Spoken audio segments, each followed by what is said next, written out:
وراه موثق في اليوتيوب 4 د الاولاد وما عنديش فين نسكنهم.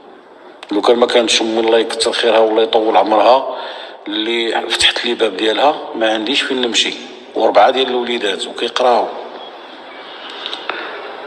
ولكن نسات بان ربي كبير وربي كريم والخزائن ديالو يغلط. كلشي الله يسامح علينا. هادشي اللي كان كلشي كيوصل، كلشي ما كيديوهاش الا حنا. ما خصهمش يجلدونا بهذا الشكل هذا. يعني حنا هذا شوف الاساس هذا الشيء كامل وهو الغيره والحسد فقط لا غير، فقط لا غير.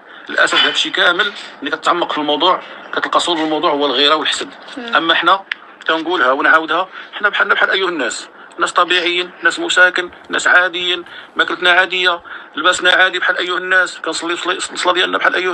فاش حليت الابل درت داك الو كنشوفو بحال كان كيبكي ودار لي يسرا صافي. انا قلت غادي يقول لي شي حاجه الله يستر.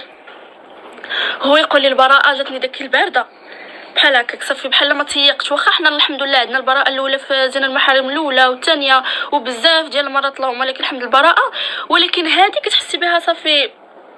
المهم كل براءه كتجيني داك الحاله سبحان الله العظيم، لان كتكون عندك الشك، كيكون عندك واحد شويه ديال. ما نكذبش عليكم، غنحل لكم قلبي ونقول لكم اللي كاين صراحه.